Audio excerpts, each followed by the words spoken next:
Hi, this is Chris from the Stephanie Miller Show. Please enjoy this exclusive clip from Political Voices Network. By the way, I'm glad that you delved into you. So I'm sorry to be the one to remind you about Ron DeSantis' Guantanamo record.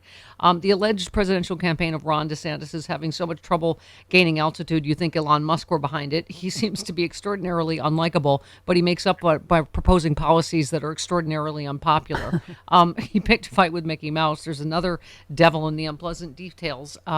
You say hundreds of enemy combatants held without charges had gone on hunger strikes at Gitmo.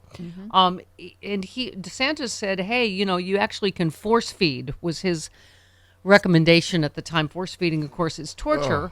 A former Guantanamo detainee recalled, as I tried to break free, I noticed DeSantis's handsome face among the crowd on the other side of the chain link. He was watching me struggle. He was smiling and laughing with other officers as I screamed in pain. Well, I guess if you've been locked up in a tropical prison for 8 years, Ron DeSantis would look kind of handsome. That's that one detail. I was like, what? It's he was, I believe, assistant urinalysis manager at.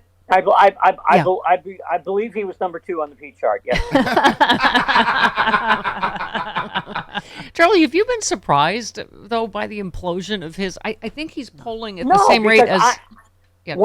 When he was in Congress, and for some reason I was down in Washington a lot while he was in Congress, over the, trying to get rid of health care. And, there's a lot going on, confirmation hearings and so forth. He was considered to be like one of the prime meatheads in Congress. Unlikable, dumb, with a terrible ambition to rise above his level of competence. Yeah. Which would be basically anything beyond running the Slurpee machine at a gas and sip. But I'm not surprised that he stepped onto the national stage, and I don't mean to bring up bad memories, but falling into the orchestra pit. Yeah. Well, he is polling about the same rate as Robert Kennedy Jr. Oh, wow. Oh, right. Oh. He now trails Trump by 32 points. I mean, Charlie, I keep saying we played this Jen Psaki soundbite where she just talks about Trump's evil charisma and progressives shouldn't underestimate him again. And I don't know whether to be happy because I'm reading David Frum's piece that it's going to be a huge Biden blowout if it's Trump again. And I don't know whether to be terrified or happy. The Republican Party I want somebody to explain to me how it's not going to be Trump again. Yeah. Who's going to beat him? Who's out there right now? Who's going to beat him? Yeah. Nikki Haley? They're saying this article saying DeSantis at the moment is not building a base. He's dividing Republicans and allowing Trump to claim an electability mantle. Yep. The general electorate remains opposed to a 6-week abortion ban and his position on Disney.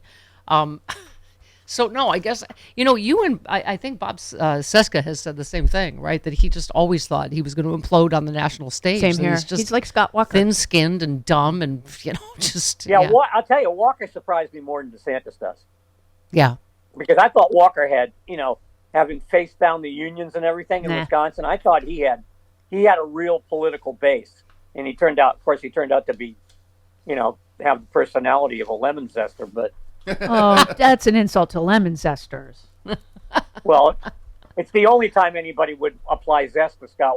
Yeah, that's true. Nothing zesty about it. I mean, it does seem like there's it's the biggest bag of rats ever. But Trump sparked an online spat between two prominent MAGA world figures over the weekend. He took a swipe at his former press secretary, Kayleigh McEnany. He said, he wrote, I guess Kayleigh's no longer speaking so favorably about DeSanctimonious now that his polls are shot. So, because I guess McEnany, right, urged Ron DeSantis to join the presidential race. And then far-right provocateur and Trump loyalist Laura Loomer shared Trump's comment, took aim at McInerney, and said over the last few months she's been a cheerleader for Ron DeSantis, even though she owes her career to President Trump. They just... It's a big bag of rats every day. I can't keep track of who's... McEnany, by the way. McEnany. Yeah, they just don't seem... Kayleigh with the IEGH. Mm-hmm. Oh, wait, finished... for the last in the bottom of the bag of rats, Loomer's comments ruffled some feathers in MAGA world as Jenna Ellis, a former Trump campaign lawyer, weighed in to defend McEnany. Oh, no. Ellis herself has accused MAGA World of harassing her since she signaled support for DeSantis. I mean, I think there are people that are desperate in the Republican Party for anybody but Trump, but apparently it's not DeSantis, right? Well, it's not anybody. There's nobody out there. You look around the country. Who would the alternative be? The Democrats have all the governors that would stand a chance. Mm-hmm. I was thinking this because I would, back when I wondered if Biden was going to run. Who's the most prominent? I mean, the most prominent Republican in the country right now is Kevin McCarthy. Yep. Oy. And he's not going to run. I mean, he's not going to run. Not going to run for president. Come on. Right. What is your? They all blew. A lot of the young guys, a lot of the young hopefuls of the Republican Party, and I use both young and hopeful in the broadest sense of the word. They all shot their wads in 2016. Mm-hmm. Yeah. They're all retreads now. Marco Rubio is a retread. Yeah. What a sad state of affairs. Okay. What's your take on the E. Jean Carroll trial? We've just been talking about how I just think she's speaking for so many women, and it is so. I just applaud her bravery, and yet it's Exhibit A and why most women don't come forward, right? Yeah. Well, I mean, and by the way, if I am ever accused of felony murder and facing death penalty in, say, I don't know, Oklahoma, please don't hire Joe Tacopina to represent me. Yeah. No, exactly. This is a guy who didn't know who Jonathan Swift was. Thank you. Oh my God. The judge got a literary reference he didn't get, and so I think that made him mad. Yeah. Made him real mad. Right? Yeah. Well, Well, I mean, and then because Joe Tacopina didn't get the joke, that was a part of the motion to declare a mistrial on the grounds that the judge was being mean to the defendant. yeah, the judge had too much book learning.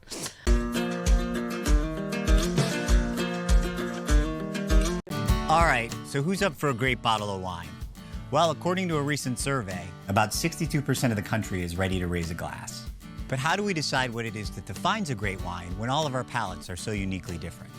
Imagine a fun and interactive process that actually takes your preference into consideration, allowing you to create, design, and even package a wine that's right for you, your event, or clientele. Welcome to Blentique Wine Company, and welcome to your wine. Blentique invites you to participate in a revolutionary new process whereby the everyday consumer can create and design a personalized wine blend from the comfort of home. Whether blending is an individual, date night activity, wedding party, or restaurant tour, our one-of-a-kind system helps put the power of creativity back into the only discerning palate in the room that matters, yours. Welcome to Blentique Wine Company, and welcome to your wine.